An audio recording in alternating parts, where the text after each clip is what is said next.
Hi everyone, I am Dana Ray. I am the curator for DC Startup Week's Creative Economy track. The whole point of this week is to connect you to the ideas, people, and resources that will allow you to thrive in the DMV, which is what we call the District, Maryland, Virginia, the DMV. As a creative, as someone who sees the world differently and wants to create possibility and opportunity through those skill sets. So thank you for being here. We're thrilled to have this conversation today. DC Startup Week is in its 4th year. This is our 1st year doing it virtually. Shocker because of COVID. Shout out right now to all the people who have made this possible, to the organizers and to our sponsors. We're really grateful for all of you. WeWork has been hosting a lot of the tech side because everyone's down at the co-working space this week to make this happen. But this is really about the voices and the conversations that get to happen. And so I'm handing this off to Rachel Wynn. Thank you all for being here. Thank you for being part of creating alternative, meaningful, humane ways of doing business and creating possibility. I'm really grateful to all of you for being here. All right, Rachel, take it away. All right, thanks so much, Dana. I'm so excited that all of you are here. It looks like we've got a great group. So the first thing I want to do is to take 60 seconds to do a grounding meditation. So I invite everybody to, if you are able, because I know some of you are probably working, but I'd like everyone to take a moment to close your eyes and tune into ourselves before we get started with the panel. So close your eyes and let's take 2 deep breaths.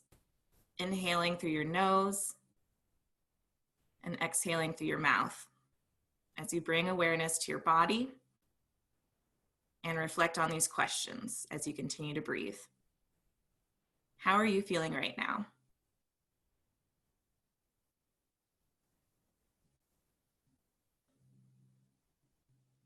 What do you need to release in order to be fully present today?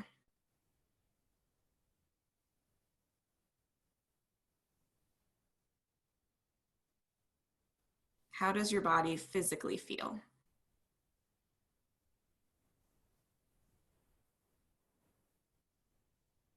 So just notice what comes up for you and keep breathing. How are you feeling right now? What do you need to release in order to be fully present?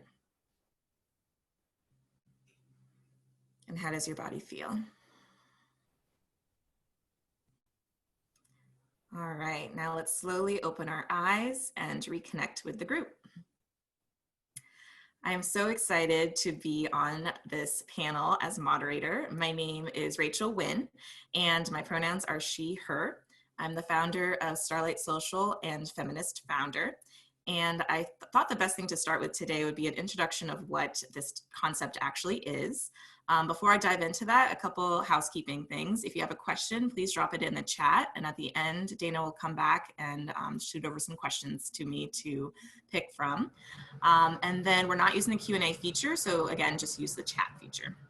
Again, everyone can still hear me okay? My air conditioning just popped on. Is that good? Okay, great. So to get started, I think that it's best to talk about what does the term the feminine economy actually mean. So the feminine economy is a term and a model of doing business that was founded in 2015 by Jennifer Armbrust of Sister Is. So it offers an alternative to the masculine energy of capitalism, aka business as usual. So Jen gave us permission to talk about the concept that she coined today, and in her words, business as usual is patriarchal, racist, and classist. Therefore, there is no area of the business ecosystem that is not ripe for feminist intervention. Feminist entrepreneurship requires embodying your principles in your practices. So basically, the feminine economy does not mean female economy. Instead, this concept is, as Jen says, a holistic vision for a new economic paradigm that's founded on feminine energy and feminist principles. So, to kick things off, let's meet our fantastic panelists who have found ways to reimagine business and entrepreneurship with this context in mind. So let's start with Carolyn, and could you tell us your name, your pronouns, and a little bit about your business? Sure. Hello, everybody, and thank you for joining us this afternoon for this very powerful, engaging, and inspiring talk. So, my name is Carolyn Becker. I go by she and her. I am here representing multiple platforms this afternoon. So, I'm going to name three of them. So, one of them being my own, so at petite_punk, which is my personal page, where I focus a lot about thrift fashion, sustainable living. I highlight a lot of aspects such as food waste, fashion waste, and all things like that, getting things sustainably. And then I also am the owner and founder of the Instagram page at DC Vegan Life. It's a platform that's really focused on showcasing and highlighting local businesses in the DC area that are, in fact, vegan, with a specific focus on highlighting local and also sustainable practices, because veganism and just sustainable living go hand in hand inherently. Lastly, I'm here to represent at Finding Your Good. So Finding Your Good is a lifestyle brand and platform that's focused on providing inspiration to the community by way of thrifting, sustainable fashion, DIY, upcycling, and it's actually powered by Goodwill of Greater Washington. So I'm the Senior Manager of Communication and in Community Engagement at Goodwill of Greater Washington. So I manage that platform and DC Goodwill social media channels as well. So I have a lot of things to follow, but thank you again for having me this afternoon. I'm really honored to be on this panel with these other very inspiring and creative individuals today. So thank you, and it's great to meet everybody. Amazing. Thank you so much, Carolyn. Let's go over to Tshering. Oh, you're on mute still.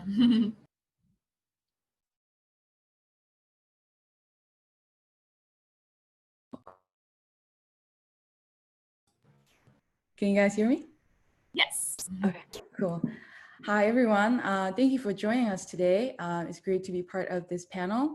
My name is Tshering Yudon. My name kind of sounds like the word searing, S-E-A-R-N-G. The pronouns I use is she, her, and I am the creator and founder of MadewithKoi. It is a DC-based brand that hopes to bring a little bit of fun, a color, brightness, and creativity, creating knitwear and other meticulously handcrafted products, hopefully to connect with you, to inspire you, and to bring you a little bit of joy. And I am very happy to be here and part of this panel. Thank you again for joining us. Fantastic. Thank you so much. And let's go over to Adriana. Tell us about you. Hi, thank you all for being here. My name is Adriana, and I go by she, her, and I am one of the co-founders of Femme Fatale DC. And we will dive deeper into what Femme Fatale DC is. If you do not know about us, or if you've never been to one of our spaces, we will give you all the details and what we're all about. Amazing. Thank you. And then finally, let's go over to Cee, who is on mute right now. Let me unmute you. Let's see here. Okay. Try. There we go. Hello, I'm Cee Smith, CEO at Femme Fatale DC. At Femme Fatale DC, we're a resource-rich ecosystem founded on the belief that we amplify personal and financial growth by aligning with our values and embodied identities and our community's well-being. And I'd like to just thank everyone for being here as well. It's a great. Amazing. Well, thank you so much, everybody. So what we're going to do now is turn it over back to Adriana and Cee to tell us all about Femme Fatale DC. So to start us off, could you tell us about a little bit more about your mission, your business model, and the evolution of your brand? And we'll start with Adriana.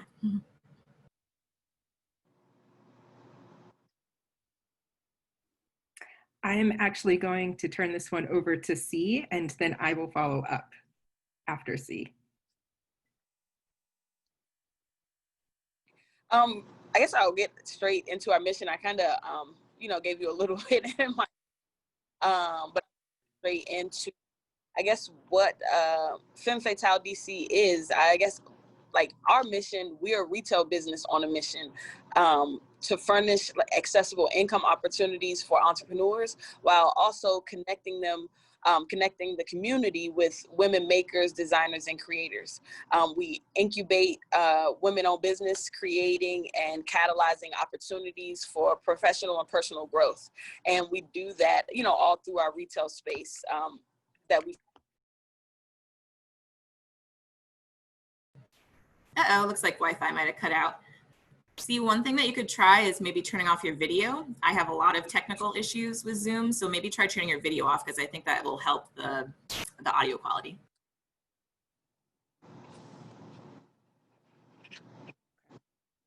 Okay. Yeah, I was having a little bit of difficulty too. Are you all able to hear me? Okay. Yeah. So you didn't hear anything I said before? Is that...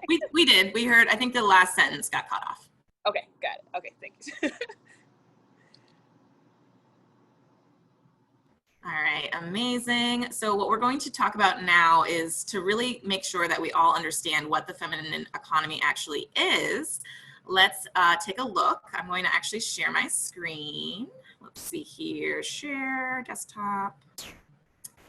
So again, I got permission from the person who created this term to share this slide. So basically, this is what Jen Armbrust's interpretation of the feminine masculine economy is. So in 2015, she basically started to identify a lot of masculine traits in our American capitalist system. And she kind of asked the question of what could a feminine economy look like in comparison. So this chart, I think, is a really helpful visual. So what I'd love to know from either Adriana or Cee is, could you expand on what feminine economy principles Femme Fatale embodies? Sure. So this is Adriana here. Sorry you cannot see me. You know, it's amazing because when I was introduced to what the feminine economy was, and I saw this chart, I was like, this is Femme Fatale. This is what we've been doing. And I was introduced to this about a year ago, but she's done such a great job of consolidating all of these values that we already embody. But I was able to pick out 5 that we actively, you know, what we're really founded on. And so those 5 are abundance consciousness, cyclical growth, interdependence, collaboration, and resourcefulness.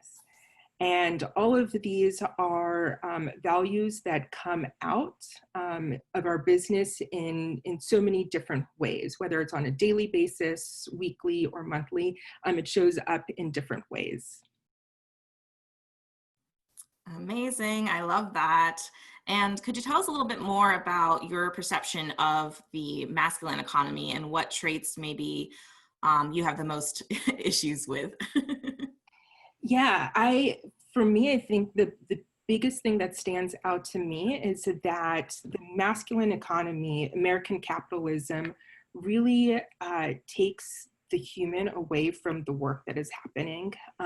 It undermines our individual values that we have, and that's from a very young age, right? We come into this world because our system is set up in this capitalist system to take away who we are as individuals, and that's done purposely, right?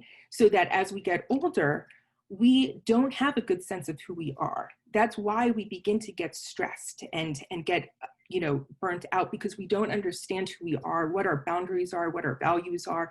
And for me, that's the biggest trust, you know, for me, that's what I want to challenge. And that is what we're doing with Femme Fatale, is making sure that we're creating an ecosystem that puts people back in touch with who they are and what their values are. And that takes a lot of insight and vulnerability. And that's the type of space that we share with the community. That's amazing. I love that. And for those who are in the DC area, I've been to the Femme Fatale spaces, I think the three different locations. And oh my gosh, like as soon as you walk in, there's just an immediate sense of community and collaboration. And I would encourage everyone, of course, once it's safe, to check out Femme Fatale. But at the end, they can tell us a little bit more about what Femme Fatale is doing for the community during these uncertain times. So, okay, great. Well, thank you so much for answering those questions. And I'm going to turn it over to all of the panelists now. I'd love to hear from Tshering and Carolyn. How long have you been a part of the Femme Fatale DC ecosystem? So how long have you been participating? And let's start with Carolyn.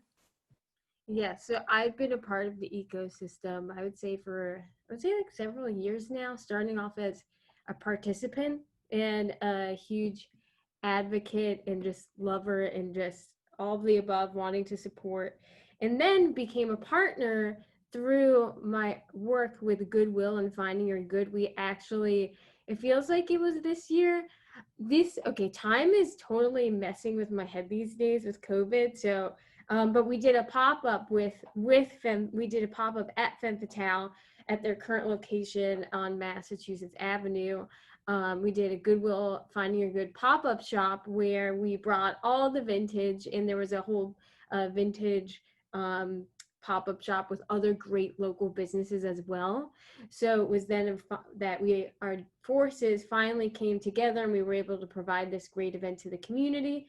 Hopefully with COVID, who knows what will happen in the future, but hopefully we'll get to do another one again. But our relationship has definitely grown through the year alone, and I'm just so grateful to be a part of the community through, like I said, a participant and a partner, and we'll continue to do great work together in the community.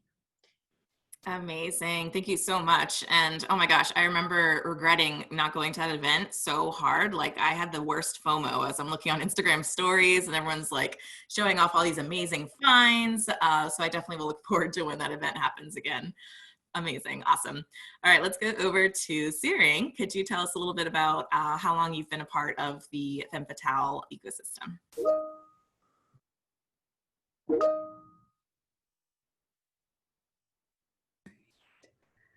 I've been part of Femme Fatale fairly new. I started with them last November, and then through March, and then the pandemic happened. And then I've been part of the open markets that happens every Saturday, 2:30 to 5:30. And yeah, I've been having a fantastic time with Femme Fatale. I've never been in a retail space that allows me and my creativity and engages with that as much as I have with Femme Fatale DC, with Adriana, Cee, and then the 30 plus other entrepreneurs and creatives. So there's a ton of women and like doing amazing creative stuff. And you should see the art that is in the store. I encourage everyone to please go and visit the store. You'll also find some of my stuff at the store. So I've had a fantastic time. I actually transitioned away from what I was doing previously to kind of focusing on my business, and Femme Fatale has been the supportive hub that I've been able to like grow myself and my business. So yeah, I've had a really good time working with Femme Fatale DC and the rest of the other creatives that are in the space. Amazing. I love that. And would you say that there's a word or a feeling that comes to mind when you're thinking about that space? It's energizing. I've been kind of thinking about how I felt working with Femme Fatale and being in the space. It's just energizing. You know, not only do I get to connect and engage with the other creative entrepreneurs, but it's such a supportive space for you to really stretch your imagination and try and test out different things. I actually love experimenting with different ideas and products, and both Adriana and Cee have been really helpful and supportive in helping me do that. And yeah, I've been able to launch about 30 plus different products during my short period of time with Femme Fatale. And just, you know, it's all about engaging with your creativity and trying to see what you can create out of that.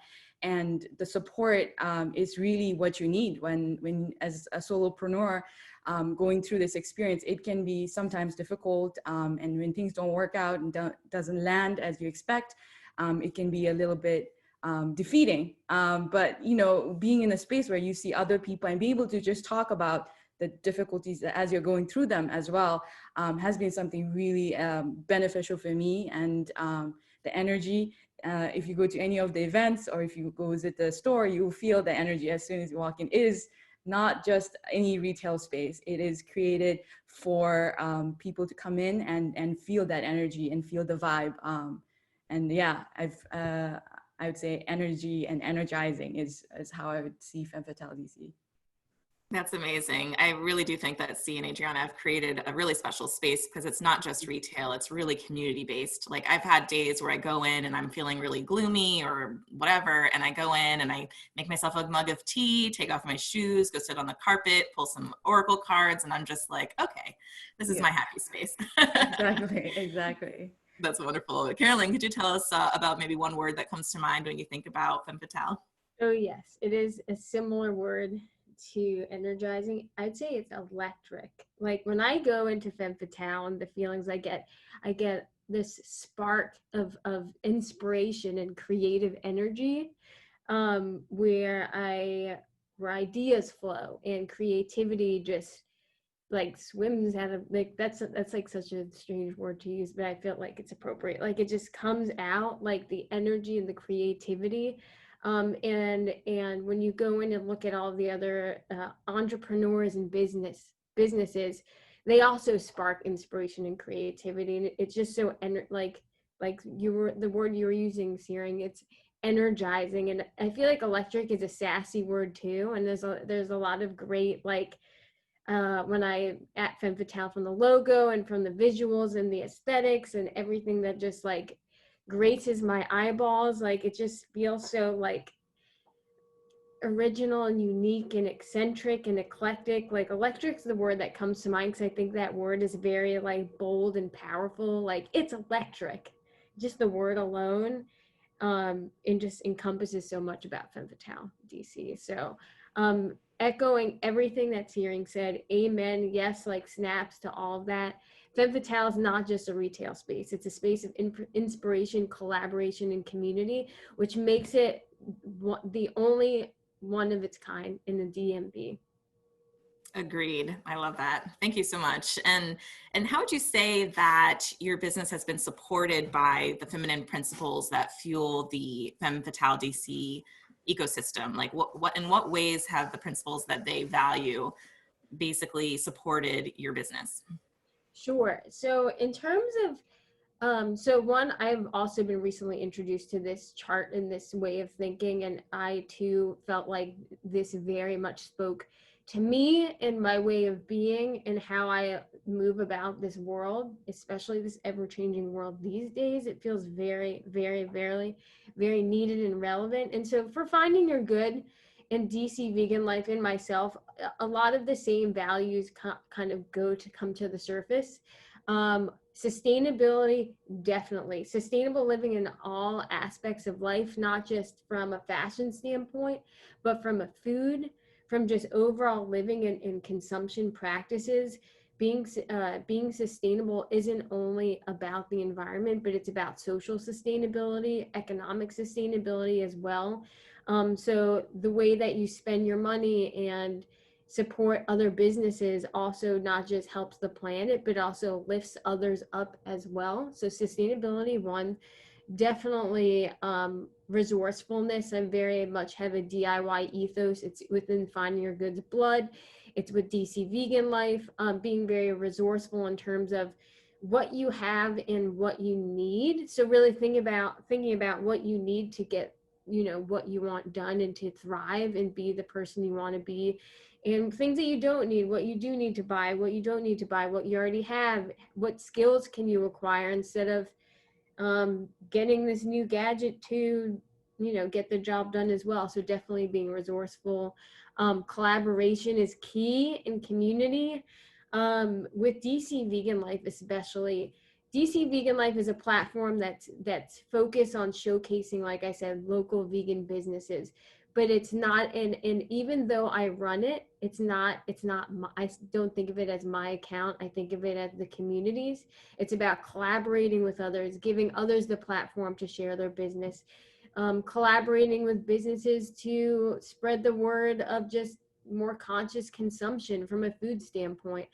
And then with Finding Your Good, it's all about collaboration as well. It's all about other thrift influencers in the DMV, or places and businesses in creators like Femme Fatale. So collaborating to create magic and bring inspiration to the community. And then other things as well. I feel like there's so many words in this feminine economy and values that really resonate with me. Connecting with nature, being honest, mindfulness is one that's really coming about for me as well in my personal brand, being mindful living and conscious living. And so that is just a sample of the words that really fuel all of the platforms that I curate. But yeah, that's just some of them. I could go on, but I know time's limited, so I'm going to stop. But those are just some. That's great. Thank you so much for sharing. It sounds like you're really working towards embodying a lot of these different feminine economy principles. So that's really great to hear. So thank you for sharing. So Tshering, same question. In what ways has your business been supported by the feminine principles that the Femme Fatale DC ecosystem have offered to you?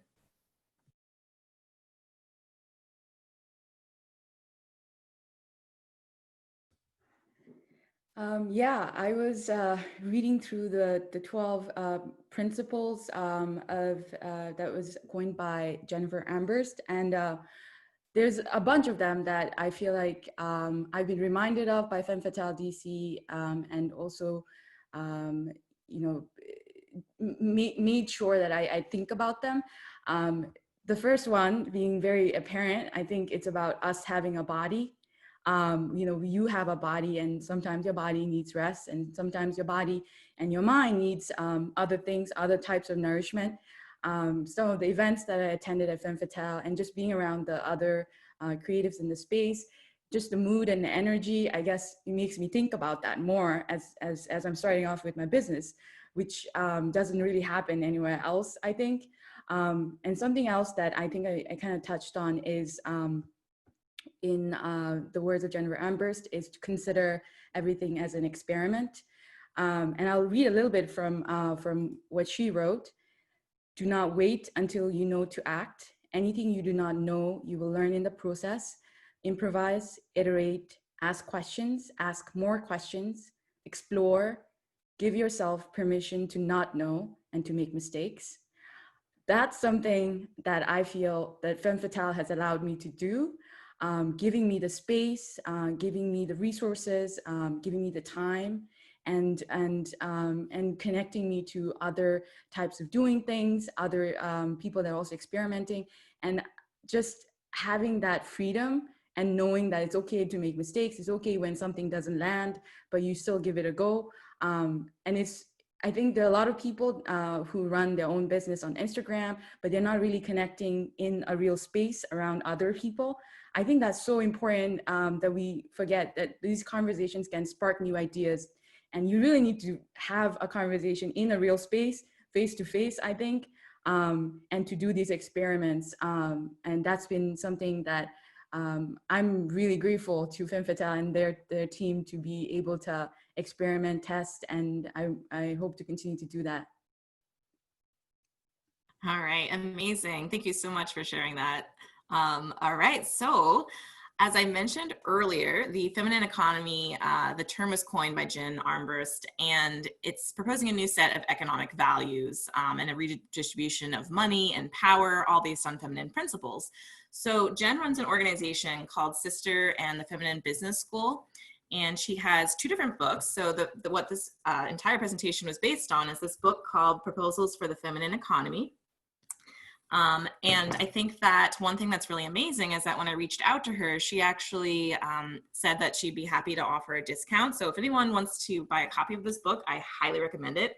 It's freaking beautiful. It's like full of color and like amazing things. So I just want to do a quick shout out on that. Dana will drop the code for that. But basically, I think that the big exploration of exploring the feminine and masculine economy is it's a big topic. And in Principles for a Feminine Economy, she gives examples of feminine business values, some of the things that we already talked about. So I'm going to pull up that chart one more time. Oop, except I have to share my screen first before presenting. All right. So in terms of different types of values, abundance, consciousness, gratitude, resourcefulness, mindfulness, empathy, honesty, integrity, connecting with nature. I know that all of you have already kind of brought up some of these different principles, but could you maybe tell us what maybe one principle that really, really guides and navigates you through your business making decisions, well, through your decision making in your business is what I meant to say. So if you could pick one value, and we'll just do a quick round robin to all four of you, what would you say is the biggest guiding principle that you like to embody? And let's start with Adriana. Yeah, it's really hard to choose, but I would say resourcefulness. We truly believe that the answer is out there. Everybody is brought into this world with skills and talents, and it's about asking and not being scared to ask. And really for us, that is how we make the magic happen. That is how we create our pop-ups, is because we are able to, us personally, be skilled enough and gifted to be able to see the resources and the skills that other people and the talents that other people have, and being able to connect the dots, right? And to be able to, by connecting the dots, bringing people together to create a space that allows for really, just like how Tshering was saying, is like it's this huge test ground, right? So for us, it's resourcefulness for sure. Awesome, that's great. And Cee, let's go over to you. What's one principle that you feel like is something that really guides your decision making in Femme Fatale? So, I'm sorry, I'm still having it freeze up. All good. We can hear you. I would say, just in the sense of the feminine economy being about redistributing the wealth and the resources, that it's very important that we take the knowledge, and for me, and even in the process of Femme Fatale, taking the knowledge and, things that we have and making the best of it to suit as many people as possible. Awesome, that's great. And Carolyn, how about you? So I was gonna say resourcefulness, but I am gonna change it. It is one of them. And yes, like I will say that yes, for what you were saying, Adriana, of being resourceful, that is one thing I'm so inspired by with Femme Fatale DC, is it's the community of empowering and asking others and becoming one, and finding, if you don't have something or have a skill, it's about not being afraid to ask. So I was going to say that was mine, but I'm going to pick another one. I'm going to say at the moment, so it's very hard to pick, but at the moment, mindfulness is a huge one, because it's mindful about being mindful about how we consume, or mindful about the body, as Tshering was saying, or being mindful about how you're sustainable or becoming more sustainable. So I think that word and that principle encompasses a lot of different other things that I strive to become, or I'm on the path towards. It's not about the end, it's about the path. And so definitely being mindful about my way of being, what I support, who I support, how I use my words. It's all encompassing, like I said. Amazing. Thank you so much for sharing that. And next and finally is Tshering. Tell us about one principle that you feel like you really use to make business decisions. I think a lot about sustainability. And when I first started my business itself, I wanted to use it as an experiment to sort of learn about what it takes to make things with your hands and how far I can go. For example, I made the sweater, making sure that I'm, again, like what Caroline was saying, being mindful of how I'm consuming, what I'm consuming, and then really in the age that we live in to kind of think of what does self-sufficiency and sustainability, what could it look like? And how can we, as a business as well, think about sustaining your business practices, your values as it grows. So that's something that I think a lot about. Amazing. Thanks so much for sharing that. Also, I love your glasses, by the way. All right. So this next question is our last question, and it's a bit of a doozy. So making the feminine economy real really requires something that Jen calls unlearning capitalist conditioning, which we all know is pretty hard to do since the masculine economy really values things like efficiency, profit, competition, scarcity. So to pull a question from Jen's book, what's one place in your business where your actions are out of alignment with your beliefs? Or what is one aspect of the masculine economy that you've been supporting consciously or unconsciously that you no longer want to buy into? So while you're thinking about your responses, I'll just share, and I wasn't planning to, and I feel very ashamed and embarrassed to share this, but I think one thing that I think is very out of alignment for my beliefs and my feminist principles are the places that I shop for clothing. So I'm really embarrassed to say this in front of Carolyn especially, but I definitely have shopped from that kind of pretty terrible website, Shein, or Sheen, however you say it. And it's something I've done for a couple of years because it's just like, I really love the earrings and stuff like that. But I've realized that they cannot be having such low prices with ethical wages, with ethical labor and wages. And so, I made the decision to stop buying from there.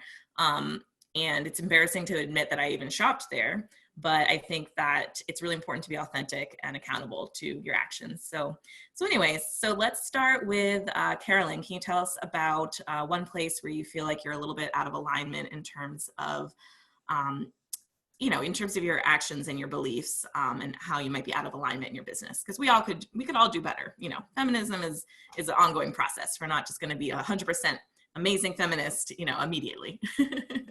And there is no perfect. We're all on our own different paths to get to the places where we want to be personally. So there is no right, there is no like right end goal way. It's like we're all just striving to be the best people the best in our terms that we can be. So yes, I think a lot. Oh goodness, there were quite a few of these that I was just like, I really need to improve on these. One of them that really stuck out for me was speed and efficiency, especially as it relates to as it relates to like materialism and individualism and meritocracy. I think especially in this world of Instagram, where Instagram naturally is a platform that is addictive. One, it's about affirmation from others that fuel our sense of wealth or our sense of purpose. It's a place that you need to constantly feed it in order to grow, even if you don't feel comfortable with posting all the time. And so I get when I'm on these platforms, because all of my, pages and businesses, they are founded on Instagram. That's where they function.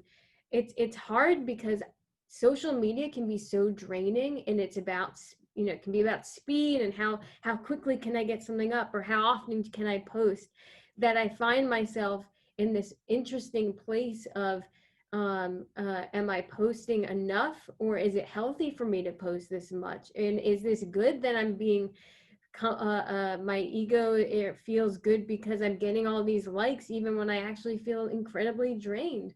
So I think that especially platform alone is counter to the feminine economy, but it's a necessary evil because it helps us raise awareness about our principles, values, our businesses, what we're doing. And so I'm trying to find that balance. Like I said, it may be a necessary evil that I need to personally accept and just find my way with. But it is a place that is very, like I said, it's draining, and it's about speed and materialism, that it's counter to the feminine economy, I feel, although it can be used to help us spread the values that we have in these principles. So trying to find the right balance here, but definitely That is something that's sticking out in my mind. Yeah, I think balance is the really hard thing for all of us, especially in a pandemic. I mean, it's really hard to balance getting your work done, potentially managing children or homeschooling or whatever's going on. So it's really important to have the balance of being and doing, like the yin and yang principles. I think that's really critical for us to survive. So thank you for sharing that. Let's go over to C. Could you tell us one area where you feel like you might be out of alignment with feminine principles?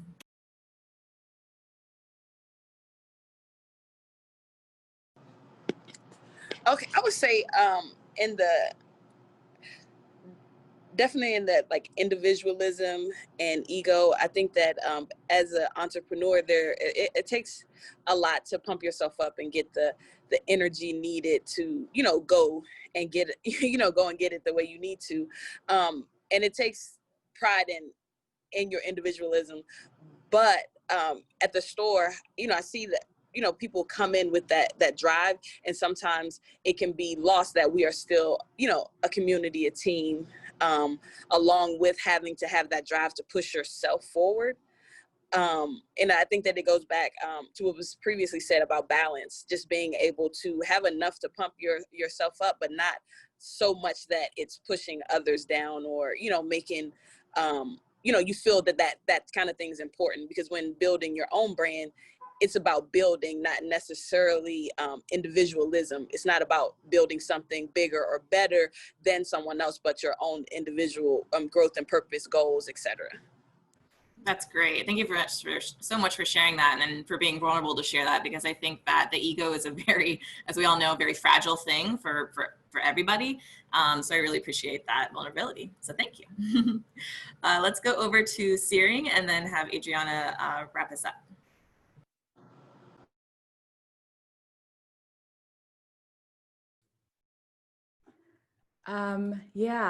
So really great hearing everyone else's responses.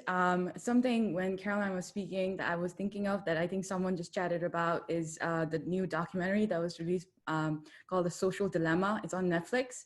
It's really good. You want to learn about what's going on with the social media scene and tech in general and what's happening to us and our behavior. We highly recommend, like, watch that. It really made me think about what I do and what I go to Instagram for. And I'm becoming more cognizant of the actions I take.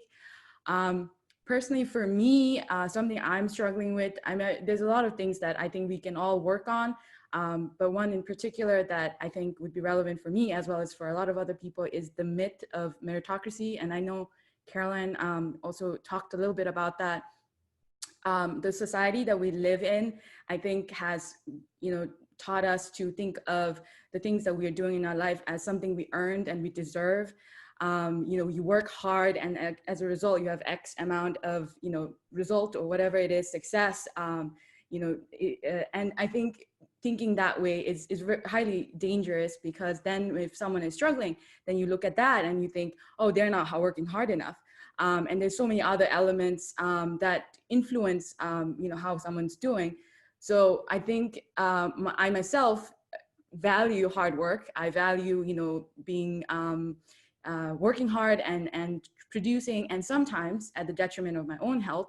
I remember, so I worked in the tech industry, and I know in the startup world as well, a lot of people value and glorify overworking and not getting enough sleep. And, people admire hearing tech startup founders or CEOs talk about how they didn't sleep enough and they, worked a crazy amount of hours to build what they did. And I want to challenge that myself, and I ask everyone else to challenge that and think of, I kind of go back to our body and what we need. And even just considering something as simple as, sleep when you're tired, or rest when you're tired, and eat when you're hungry. And that's something so intuitive, but we need to remind ourselves to take care of ourselves. And then and with that, also remind ourselves that as we work with other people in the future, and maybe your companies or the places you own will grow, and you'll have other people you'll employ and be collaborating with, you want to share practices and values that are beneficial for other people. If you have this hardcore, merit-based system, and working hard and reward-based system, set up in your head, then you want to bring it out, and then you expect that from other people as well. And I think that we need to question it, not that we need to get rid of it entirely, but we need to challenge it, and we need to find alternative ways of doing work and what that means, and looking at how we value our time and how we value other people's time. Because, if you need something, and it's something that I remind myself is, if you need something from someone, like, make sure they have the time to give that to you, and it is the right time to ask as well. So yeah, I think that's something I struggle with, that I want to work on myself, and encourage everyone to think about. Definitely. I think that whole hustle culture we all know is pretty toxic, and I think that this is definitely a great example of masculine energy framework of like, hustle till you basically fall down from burnout. Yeah. And nobody wants that. So yeah, that's great. Thank you so much for sharing that. And Adriana, how about you? What would you say is a place where you feel like you're out of alignment in terms of your feminist principles? I would say competition. And that's for me personally, and even from the conversations that I have with other business owners and just women in general, is this unhealthy, toxic competition of really, at the end of the day, you're not staying in your own lane, in your own magic. And that's why at the beginning I said it's so important to understand what your values are. That is not something that's taught in kindergarten. That is not something that we ever explore. And I just recently came into understanding what my values are, which will continue to change, right? Like as I get older. But now that I have a better sense of who I am and what I value, it gives me a better understanding of what my purpose is, what my magic is, what I'm meant to do, and not having to look anyplace else, especially at what other businesses are doing, because that I'm recovering now from burnout, because I was looking everywhere but myself, right? And it took me a lot of heartache to figure out like what the root of that was, and it was because I'm not valuing myself. And so competition is something that I work on just minimizing in respect to, I think healthy competition is great within yourself. But when you begin comparing yourself and undermining who you are, and you know those feelings, that is when you need to stop and slow down. And that is a very feminine energy or characteristic and value, is to be able to slow down and process those emotions that you're going through so that you can move through them faster. The challenges are always going to be there. It's just about knowing yourself better so that you can move through those challenges faster. So yes. And I also just really quickly just wanted to say and remind everybody that, the masculine economy is not something that or the values and the characteristics, those are, masculine energy is something that we all need. It's that balance, right? It is what gives that feminine energy. When we have feminine energy, we can receive, we get the ideas, the creativity, and the masculine energy is putting the energy behind it, the action behind to fulfill those ideas and that creativity, right? And so there really has to be this balance. So I don't want anybody to think that, the masculine energy is something that we want to get rid of. It's not, but it is making space for a feminine energy in our economies, in our businesses. I love that. That's great. And I feel like it reminds me of something I actually learned at an event at Femme Fatale by Nicolette. What's her last name? Yep. You know her last name? I'm spacing on it right now. Yeah, it starts with a B. Yeah. Anyways, so a wonderful woman named Nicolette, she kind of explained it, because I had a hard time understanding this as well, like this black and white thinking is one good and one bad. But the way she explained it to me was that masculine energy is like a container and feminine energy is what goes on in it. So it's like masculine energy is like the atmosphere and feminine energy is the weather. And so I thought that was a really interesting way of thinking about it. Like you can't have one without the other. And I think that's what's really important. So thank you for that. And awesome. So I think what we're going to do now is I just want to thank all the panelists for answering these questions. I think that we've all learned a lot. And I think that what I'd like to do next is have Dana drop the social media links to everybody, and then we do some questions. And I'd actually like, if it's okay with you, Adriana, to have you answer this question a little bit more as well, because you already started to answer it. So Jessica had a question in the chat. Gosh, where did it go? Sorry, I just got buried. Okay. What do you feel are good points on the masculine chart? And do you think that everything on the masculine side isn't good? So we kind of already answered that a little bit, but maybe could you talk about what principles on the masculine side you think are very important? So, you know what, that's you know, a year ago when I came to these two charts and started looking at them, what I saw in her chart for the masculine economy, in which I'm looking at right now, like I said, I think that competition is something that is needed. I think that is what provides us motivation. And also ego.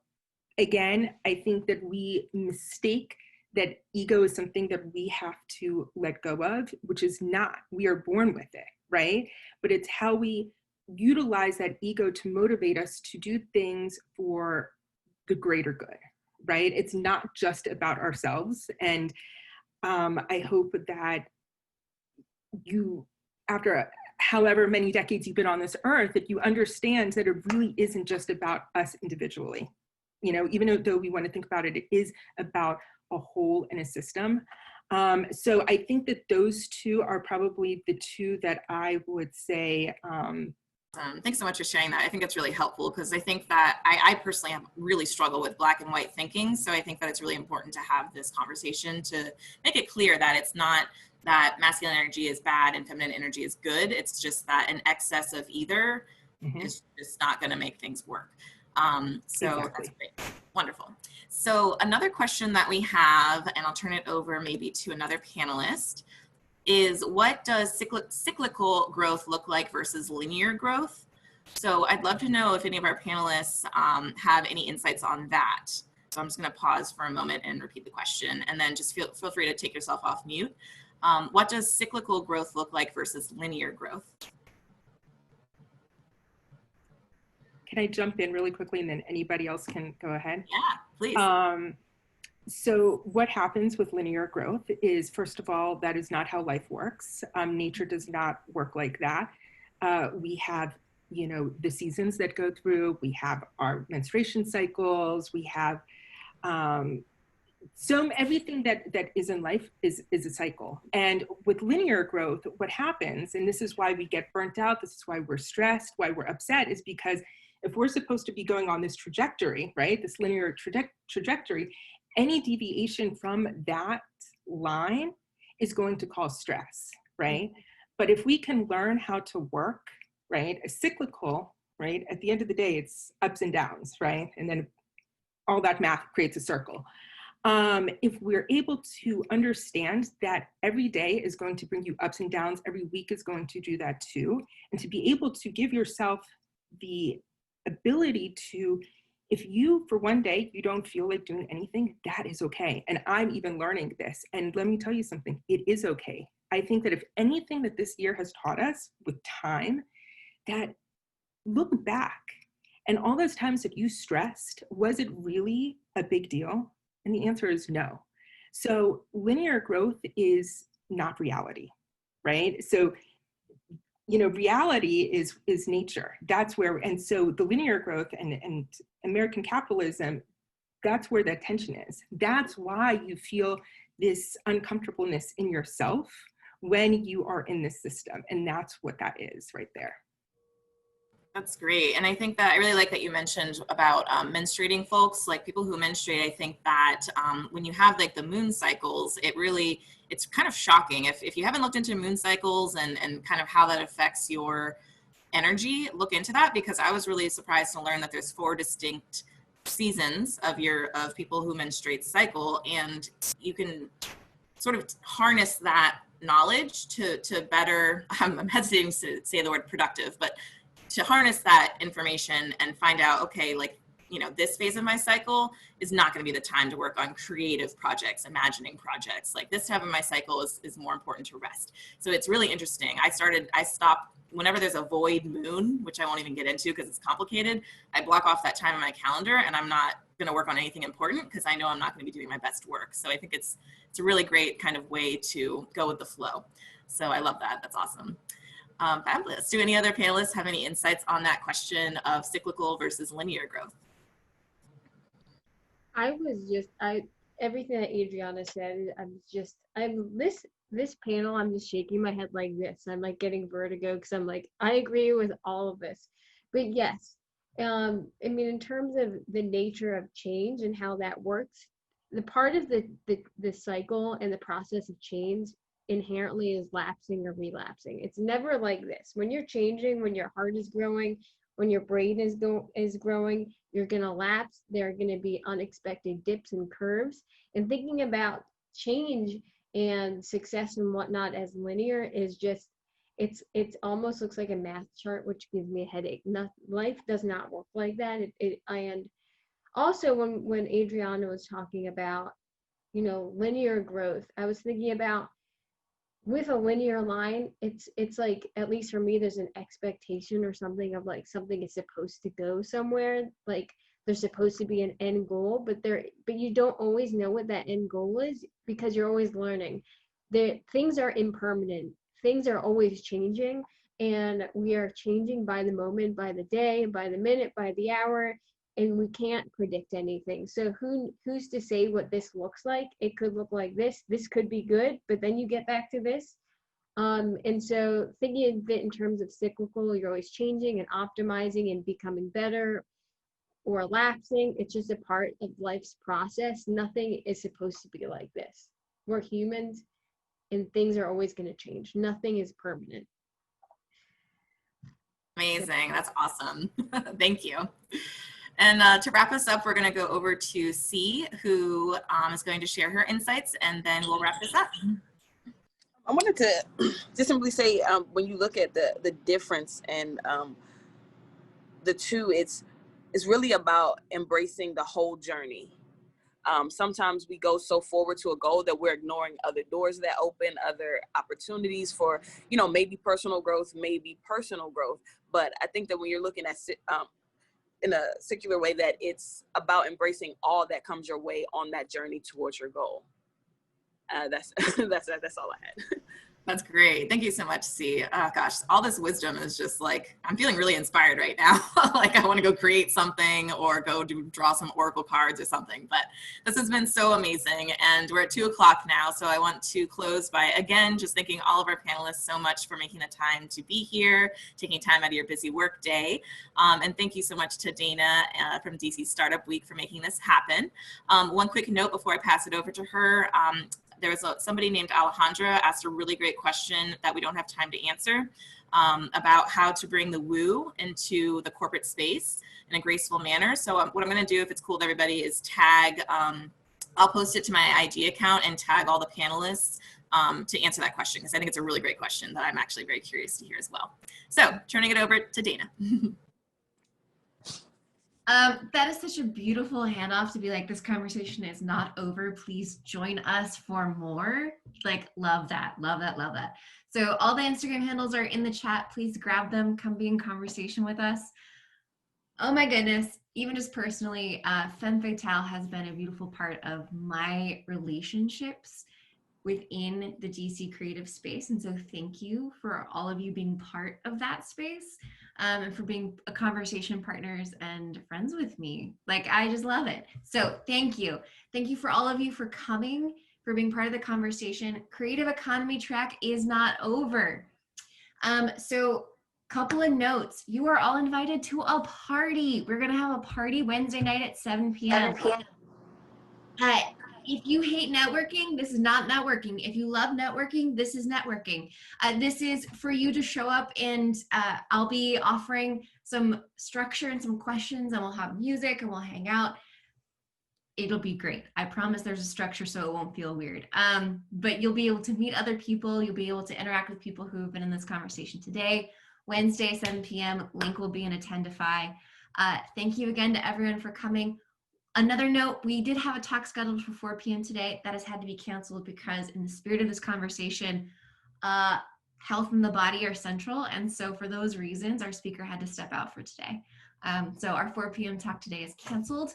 That will be noted on Attendify. Thank you all so much. I'm going to leave this up for a couple more minutes so you can all connect with each other in the chat, and conversation shall continue. Thank you.